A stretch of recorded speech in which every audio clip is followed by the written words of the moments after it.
On y va ? Tu peux y aller, vas-y. Monsieur le sénateur, monsieur le maire, chers amis, bonjour. Je suis très heureux de vous accueillir. Donc, je me présente pour ceux qui ne me connaissent pas. Je suis le président du festival Lire sur la Sorgue. J'en suis très fier. Alors, je le fais rayonner plutôt à Paris, mais j'ai pas trop de mal parce qu'avec l'équipe fantastique qui m'entoure, c'est un bonheur d'en parler pratiquement tous les jours. Donc, ça va encore passer une séquence magnifique fin mai. Je voudrais simplement remercier cette équipe. Elles sont là autour de nous. Il y a Humbert qui est là, un boulot au quotidien, les bénévoles, Maria, Séverine, enfin, tout le monde est là, tout le monde est derrière ce festival, on en est très fiers. Et sachez qu'à Paris, moi qui milite pour la santé culturelle, c'est un bonheur d'en parler chaque jour. Donc je vais remercier aussi Jean-Louis Rhin de nous accueillir dans cet endroit magnifique que je ne connaissais pas. Donc je suis impressionné par ce magnifique endroit. Et je découvre cette région petit à petit, mais je la découvre surtout grâce à l'amitié et au bonheur de présider ce festival. Donc je vais passer la parole à Jean-Louis. Je reviendrai peut-être tout à l'heure avec un verre sur les partenaires qui nous ont rejoints cette année. Il y en a de plus en plus. L'ambition du festival, c'est d'aller vers le public. Moi, l'ambition, c'est de ramener la santé dans l'entreprise, la santé culturelle. Ça fonctionne, c'est une attente, c'est très gratifiant. Et je suis très honoré de le faire à chaque fois que je peux le faire. À vous. Merci, Président. Je vais être très court, juste ravi de vous accueillir, ravi d'accueillir le festival Lire sur la Sorgue dans nos locaux pour la première fois. Je l'aurais fait plus tôt, cette proposition, qu'on soit partenaire, mais figurez-vous que les congés d'entreprise tombent en fait chaque fois pendant le festival Lire sur la Sorgue. Donc j'étais pas là.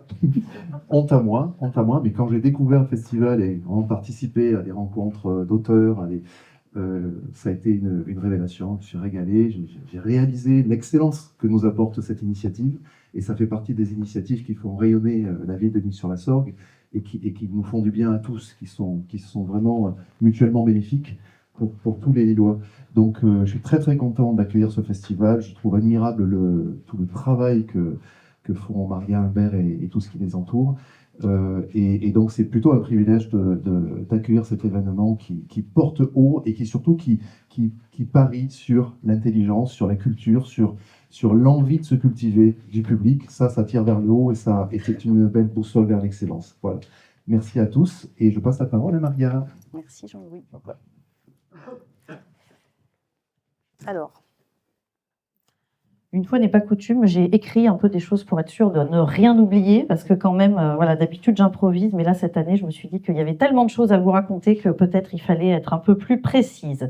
Donc évidemment, merci à Jean-Louis de nous accueillir ici aujourd'hui, et puis ça fait directement la transition avec le premier sujet, c'est que ce qui change cette année dans le festival, c'est qu'il y a des nouveaux lieux qui nous accueillent.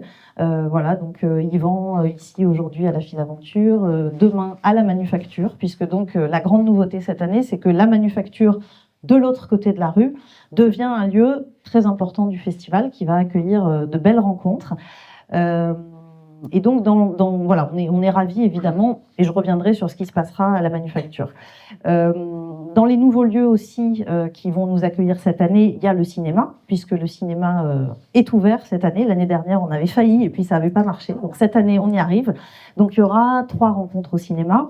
Et puis, cette année, il y a une nouveauté dont je vous reparlerai tout à l'heure, mais il y aura des choses aussi qui vont se passer à l'hôpital local. Donc, c'est vrai que c'est vraiment un événement qui se déploie partout sur la ville, et vous nous retrouverez, bien sûr, dans les lieux habituels, Campredon, 4RT, le Grenier numérique, et la galerie Retour de voyage. Voilà, donc ça, c'est pour les lieux habituels. L'autre chose que je voulais vous dire, c'est que, alors Séverine y reviendra, mais ce festival, c'est un festival qui est porté uniquement par des bénévoles. Et alors, elle n'est pas là pour aujourd'hui, mais j'avais envie de dire un merci spécifique à Mel qui s'occupe de tout le graphisme, la communication, voilà, qui œuvre pour le festival.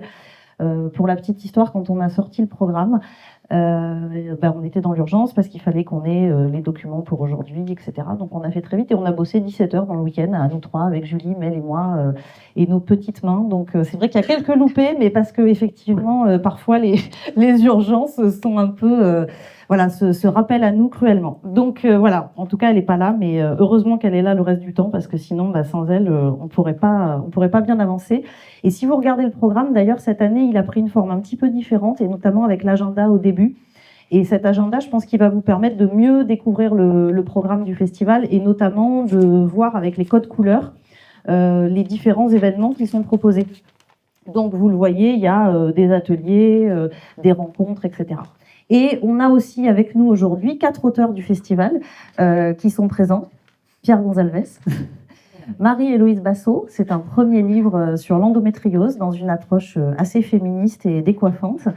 Hervé Michel, que les Lillois connaissent bien, qu'on va retrouver autour des polars et puis de la recherche historique aussi, on va discuter de la recherche historique. Et Marc De Smet, qui nous a rejoint tout à l'heure aussi pour un échange autour d'Edgar Morin. Et avec peut-être, on l'espère, une petite pastille vidéo d'Edgar Morin, on verra si on y arrive ou pas. Ce que je voulais vous dire, ce qui ne change pas, c'est que les rencontres croisées thématiques, elles existeront toujours, des auteurs en solo, des auteurs en duo, des auteurs en trio, ça, vous le trouverez comme d'habitude. Les parenthèses musicales avec Sylvine et Christophe, ça continue, certaines rencontres qui démarrent en musique, ça, on continue. Il y aura toujours des ateliers, il y aura toujours des lectures musicales, on en a 2 cette année, et on poursuit aussi toutes nos actions avec un ancrage fort au niveau social, mais ça c'est Julie qui vous en reparlera dans la partie médiation culturelle. Ce qui se renforce, et là on est très content, c'est que je pense que l'année dernière, on s'était un peu loupé sur le côté jeunesse. C'est vrai qu'il n'y avait pas grand-chose pour les enfants, et la proposition pour les enfants, les ados, n'était pas assez importante. Et cette année, on est vraiment content de... Alors, c'est pas forcément évident de faire venir des auteurs jeunesse, mais en tout cas, on a beaucoup d'ateliers et beaucoup de propositions pour les enfants. Il y a un escape game chien pourri, par exemple. Alors, ceux qui ont des enfants ou des petits-enfants, chien pourri, c'est quand même un peu l'idole des jeunes, de 7 à 9 ans à peu près, et même plus tard. Et donc, voilà, il y aura un escape game qui sera dans les jardins de l'hôpital. Et ça, voilà, je pense que ça va être une chouette proposition. Et il y a aussi des ateliers d'écriture pour adolescents, il y a des ateliers BD, enfin voilà, il y a plein de choses qui, à mon avis, cette année, viennent renforcer ça. Et il y a aussi beaucoup d'ateliers animés, soit par des bénévoles, soit par des auteurs. Donc beaucoup d'ateliers d'écriture, et il y a déjà des ateliers qui sont complets, accessoirement. Donc on est plutôt content. Ce qui est nouveau, donc je l'ai dit, effectivement, des lieux. Le cinéma qui accueillera 3 rencontres. Une sur la thématique des prisons, où on vous présentera un film qui a été tourné avec Julie dans le cadre des ateliers d'écriture qu'on a menés à la maison d'arrêt de Corba, à la prison pour femmes. Il y aura la diffusion du documentaire avec le réalisateur et auteur qui sera présent, David Teboul, sur les femmes de Birkenau. Et on aura Christophe Galfard, le physicien, qui fera une conférence sur l'univers. Il y aura évidemment, donc on l'a évoqué, des rencontres dans la manufacture. Et des siestes littéraires dans l'ADEN. Voilà, donc ça c'est aussi une nouveauté de cette année. L'autre nouveauté de cette année, donc je l'ai évoqué, il y aura des événements à l'hôpital, et notamment un événement, c'est que tous les soirs, le jeudi soir et le vendredi soir, il y aura l'apéro des auteurs. Et c'est pas tant une envie de notre part de revenir en arrière sur ce qu'on a toujours dit. Nous, on n'est pas un salon, on n'est pas là pour mettre les auteurs derrière une table, les faire attendre, voilà, pour dédicacer. On a toujours porté cette idée-là de dire qu'on voulait vraiment être plus en mode festival. Mais les auteurs sont venus nous voir en nous disant « Mais faites-nous bosser, vous nous faites pas assez bosser. Vous nous logez dans des maisons qui sont dingues, on passe 3 jours à l'Île-sur-Sorgue, c'est incroyable, et vous nous faites pas assez travailler. » Donc en fait, c'est eux qui nous ont dit « Franchement, faites-nous dédicacer 1 heure par jour en plus, c'est bien pour vous, et nous, ça nous gêne pas. » Donc, on s'est dit qu'on allait les écouter. Mais comme on n'aime pas faire les choses comme tout le monde, on va quand même pas faire juste une séance de dédicace, ce serait pas rigolo. Donc on va faire 2 soirées autour du vin. Alors, une première soirée qui va s'organiser avec la Maison Moga. Cette soirée, en fait, ce sera une soirée donc livre et vin. C'est quelque chose qu'on avait déjà fait l'année dernière, mais on l'avait fait avec un auteur, un vin, un livre. Donc là, c'est compliqué parce qu'il va y avoir une trentaine d'auteurs, 30 vins, 30 livres, ça va être un peu indigeste et on va finir la soirée un peu sous. Donc finalement, sur la proposition des 2 sommeliers avec lesquels on travaille, ce qui a été décidé, c'est de... En fait, les sommeliers sont en train de réfléchir à des familles d'auteurs. Donc les tempétueux, les amoureux, les corsés, et en fait de faire résonner un peu les personnalités des auteurs et des livres avec des vins. Et donc vous pourrez aller à une table, vous avez envie d'une histoire un peu corsée et d'un vin un peu corsé, bah, allez tester voilà, la rencontre avec cet auteur-là, et donc ce sera voilà, une façon de dédicacer les livres un peu plus originale. Et le lendemain, ce sera une soirée autour des vins du domaine de Léos. Voilà, donc c'est 2 soirées un petit peu différentes qu'on propose, mais quand même avec des temps de dédicace. Et les 2 autres nouveautés dont je voulais vous parler, c'est le partenariat avec Partage des Arts. C'est vrai que Lire sur la Sorgue avait été présent en septembre dans le cadre du festival Partage des Arts.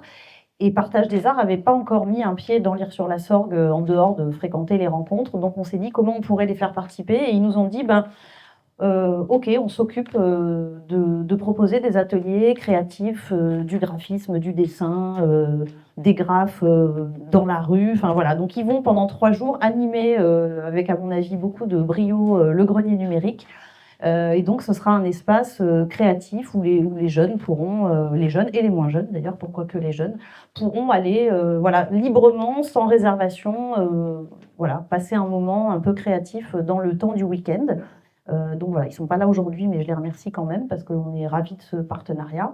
Et puis la galerie Retour de Voyage qui, cette année, se met un peu au diapason du festival et donc va proposer pendant le week-end un certain nombre d'animations autour des livres d'artistes d'une maison d'édition qui s'appelle le Renard Pâle, qui est une maison d'édition avec laquelle ils travaillent régulièrement. Et le samedi matin à 11h, il y aura une conférence par la fondatrice de la maison d'édition qui va justement présenter ces livres d'artistes qui sont des livres objets complètement dingues, tirés à très peu d'exemplaires. Voilà. Donc elle présentera ça dans le cadre du festival. Et pour finir, oui, dans les nouveautés aussi de cette année, vous l'avez dans le programme, on aura une street artiste qui sera présente dans la cour de Campredon et qui va réaliser une toile en direct pendant les 3 jours. Donc elle va suivre un petit peu l'inspiration du festival. Alors c'est aussi pour les 5 ans de l'événement qu'elle fait ça.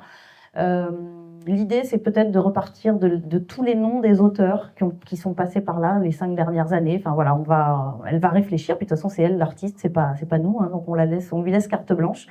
Mais donc, vous pourrez aussi voir la toile progresser et se construire au fil du week-end à Campredon dans la cour. Et je voulais dire, pour finir, que vous dites peut-être que ça fait beaucoup, qu'on est un peu cinglé, qu'on a l'air un peu fatigué, ça c'est vrai, hein, on ne va pas dire le contraire. Mais en fait, on n'est pas juste 5 à travailler sur ce projet. En fait, il y a plein de bénévoles. Et c'est Séverine qui est la responsable des bénévoles et qui va vous en dire plus à ce sujet. Donc, bonjour, Séverine. Donc, je m'occupe de l'organisation du groupe des bénévoles. Et cette année, pour des lectures. Donc, chacun arrive avec ses lectures, propose en fait un livre. Et chaque mois, il y a à peu près une trentaine de personnes qui participent à ces ateliers au partage des mots. On a des bénévoles aussi qui interviennent à l'hôpital pour des lectures pour les résidents. On en a d'autres qui vont se déplacer dans des groupes scolaires pour des ateliers autour des livres. Donc notamment, on a Michel qui va faire un atelier modelage argile, Yvonne qui est une bénévole qui va faire un atelier aquarelle sur des pages de livres, et Marie-Christine qui va faire des lectures d'albums jeunesse. Et tous ces ateliers, comme vous a dit Maria, vont se retrouver après au sein du festival pendant les 3 jours. Donc sur réservation, les festivaliers pourront aussi profiter de ces ateliers. Donc pendant le festival, leurs missions sont à la fois essentielles et variées. Donc, il y a le transport des auteurs, qui est un moment privilégié pour les bénévoles et pour les auteurs. Il y a l'accueil des festivaliers qui vont se faire sur les points de rencontre, mais aussi au niveau des points I, qui va être sur la place vers la librairie. Et aussi, on a la logistique, c'est-à-dire le montage et le démontage au fur et à mesure sur les lieux de rencontre. Mais je tenais à dire qu'avant tout, Lire sur la Sorgue, c'est une aventure humaine, d'où émergent de très très belles rencontres, des liens sociaux qui au fur et à mesure grandissent au fur et à mesure de l'année, et surtout plein de fous rires entre les bénévoles. Merci. Je passe la parole à Julie.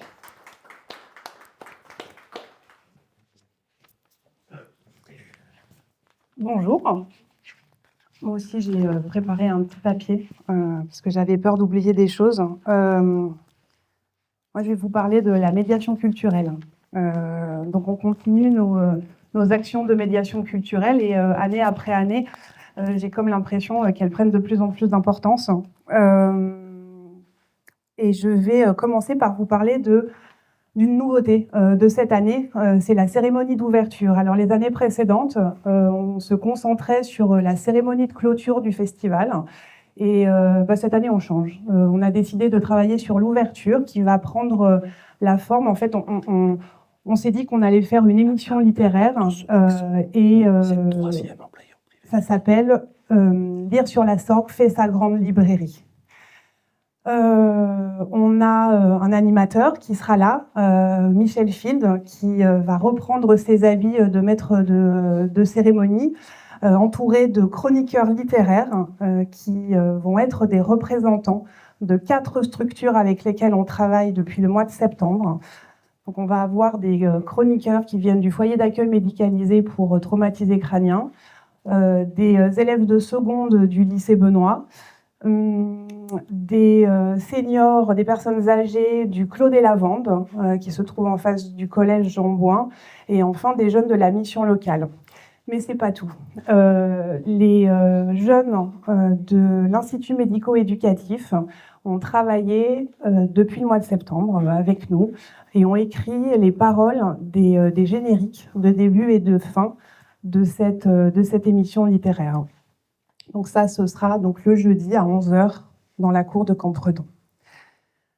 Maria vous en a parlé un peu tout à l'heure. Nous sommes partis au mois de février avec Maria et Mel, qui s'occupe de la com mais qui a plein de cordes à son arc, à la maison d'arrêt pour femmes de Corba, dans la banlieue de Lyon. Nous y sommes restés une semaine et tous les matins, on animait un atelier d'écriture avec une dizaine de détenus. Maria a filmé ces rencontres et Mel a monté un film qui dure presque 26 minutes et qui va être diffusé au cinéma et qui sera suivi d'une rencontre avec Dominique Simoneau, qui est la contrôleure générale des lieux de privation de liberté, et Gabriel Moesca, qui est un ancien détenu, ancien président de l'OIP et qui est actuellement directeur d'une ferme pédagogique pour détenus en réinsertion dans le Pays Basque. Séverine vous en a touché un mot. On a un atelier lecture et papotage depuis le mois de janvier, 2 fois par mois, animé par 4 bénévoles, qui a un succès fou et qui rassemble, je crois, à chaque fois entre 20 et 30 résidents de l'hôpital. On a un projet qui est absolument formidable, qui s'appelle le projet Colette et tous les autres, qui est un projet d'écriture transgénérationnelle, qui est porté par une de nos bénévoles, et qui est Valérie est là, que je n'ai pas vue. Eh bien, elle est juste en face en plus. Donc par Cécile Costa, qui est biographe hospitalière, et par Valérie Gudicelli, qui est la professeure documentaliste du lycée Benoît. Ensemble, elles accompagnent depuis le mois de septembre 10 lycéens. Alors il y a 9 secondes et une première qui 2 fois par mois, le jeudi à l'heure du déjeuner, traversent la rue qui sépare le lycée de l'EHPAD et qui vont rencontrer 5 résidents pour recueillir leurs récits de vie. Ces récits ont pris la forme d'un livre, de plusieurs livres qui sont presque sortis de l'imprimerie et qui sont illustrés par des élèves du lycée qui ont travaillé sur ces récits et qui ont donc illustré les livres. Elles organisent une cérémonie qui aura lieu à l'hôpital le mercredi matin en présence des lycéens, des résidents. Ce sera la remise des livres aux résidents et à leurs familles. J'ai pu, lors de la Galette des Rois, écouter un certain nombre de portraits qui avaient été écrits par ces jeunes. J'en ai pleuré. C'était incroyable, ce lien qui se tisse entre les jeunes générations et les anciens. C'était absolument merveilleux. Et j'ai l'impression que ce travail-là, ça fait partie intégrante de vraiment ce qu'on veut faire à Lire sur la Sorgue. Il faut que je tourne ma page, excusez-moi.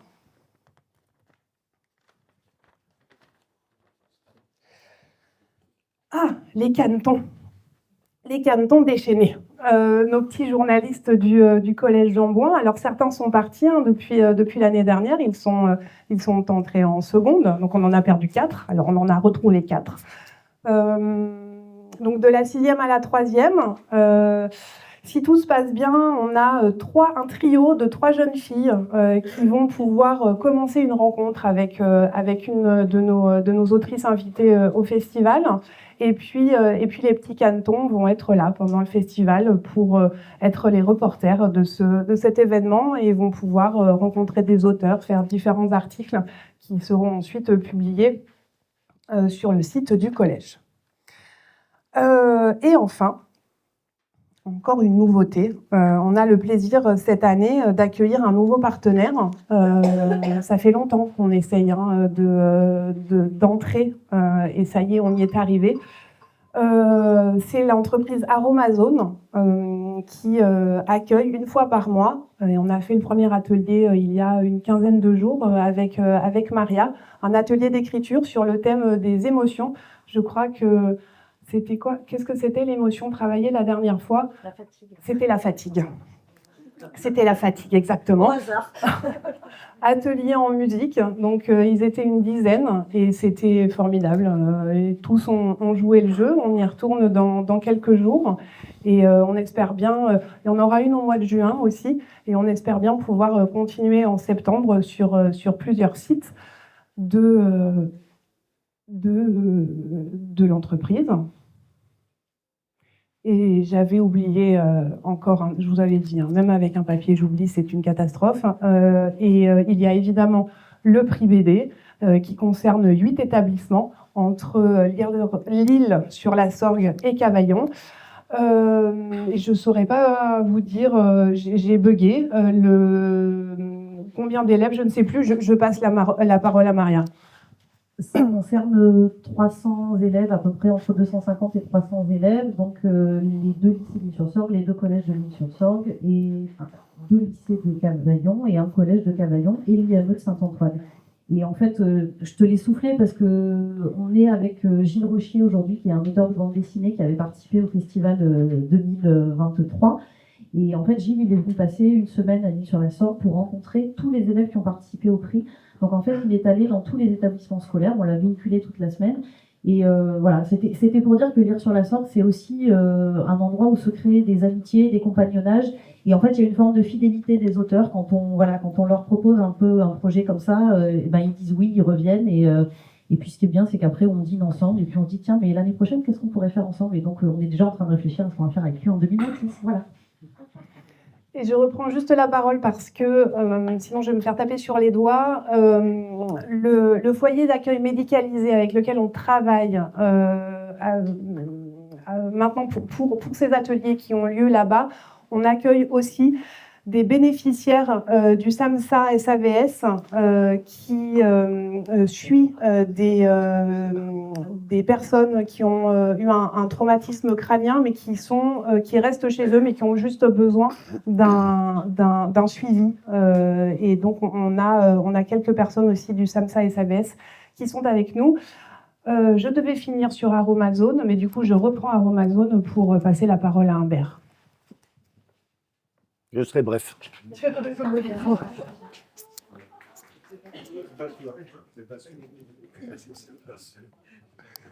Bonjour à toutes et à tous. Alors, Maria m'a confié la tâche de résumer un petit peu tout ce qu'on vous a exposé pour parler d'un terme qui est souvent utilisé, mais qui est notre écosystème et qui est notre véritable richesse, en fait. Qu'est-ce que notre écosystème?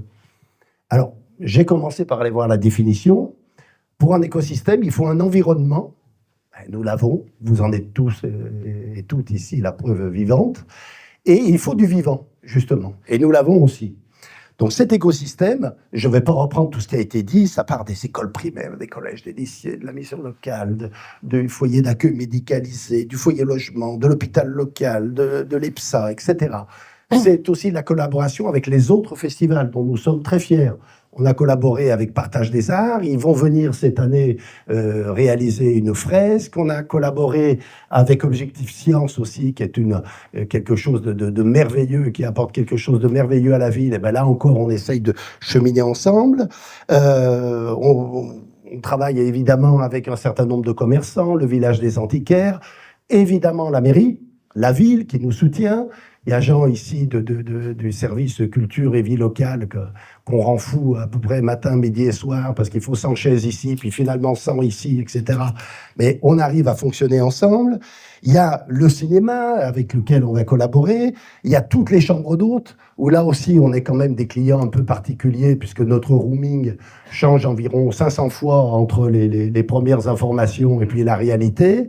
Et ils sont tous non seulement patients et coopératifs, mais à nous aider, à nous donner des idées, à proposer toujours quelque chose. Il y aura cette année une exposition de livres d'art tout à fait exceptionnelle dans une maison d'hôtes, etc., etc. Et puis il y a les bénévoles. Alors, Séverine en a bien parlé, mais les bénévoles, qui sont à peu près 70, c'est un écosystème en soi. Vous n'imaginez pas la diversité de compétences, d'énergie que l'on a parmi les bénévoles qui ont tous des idées, des choses incroyables.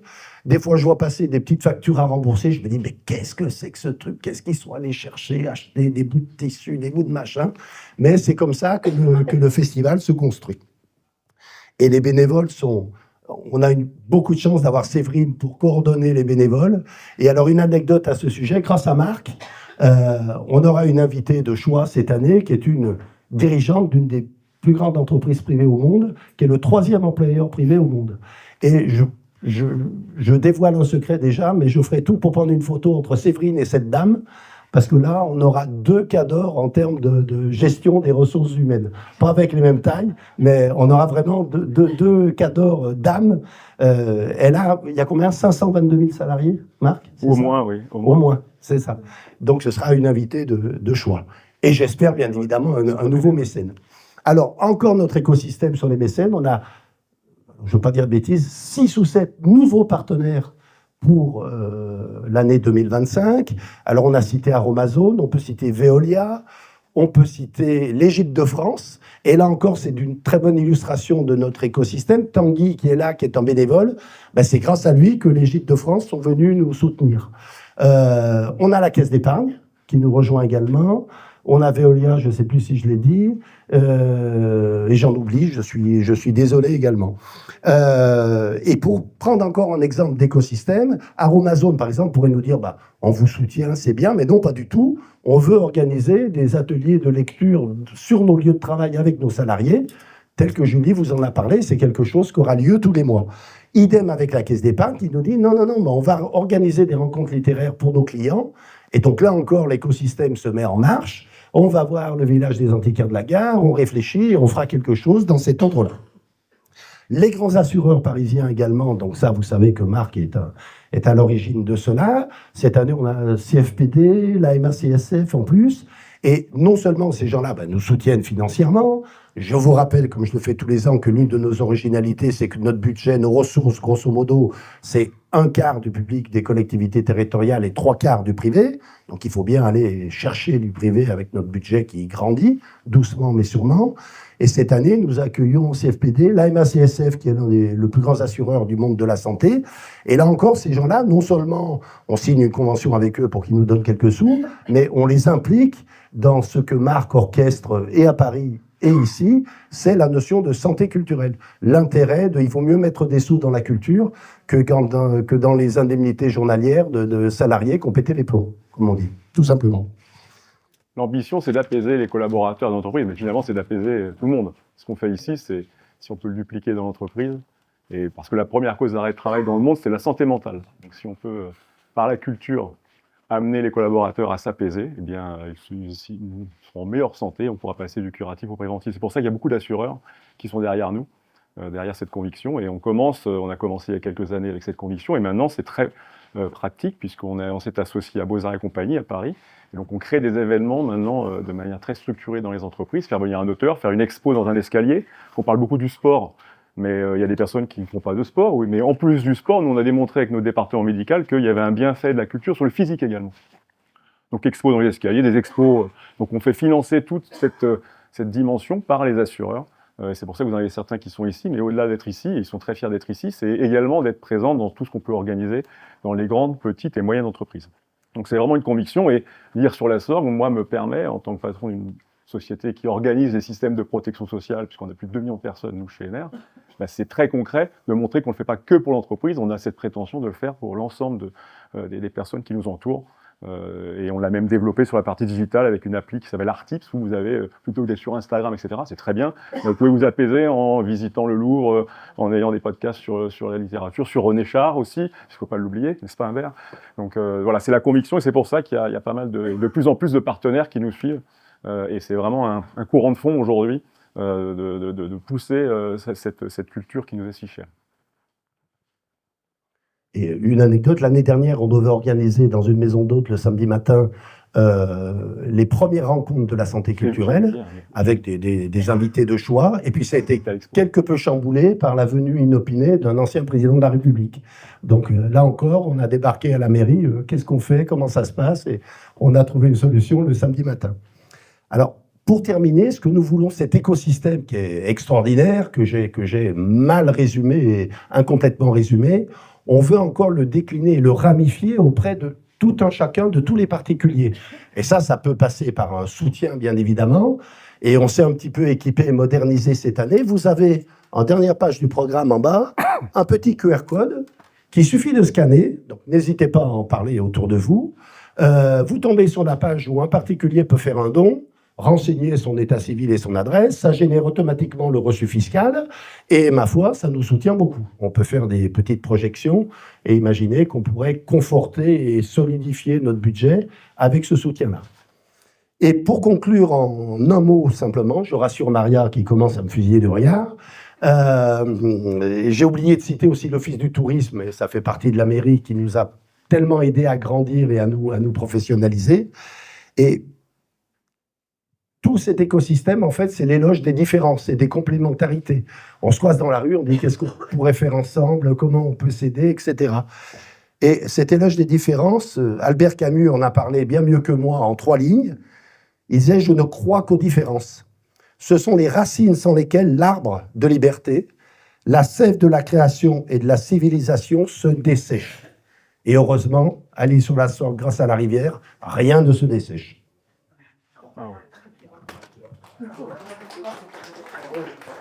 Wow. J'ai été dans les temps. Merci beaucoup pour votre attention. Encore une fois, merci Yvon, merci Jean-Louis pour votre accueil ici. Et on va prendre un verre et grignoter un morceau.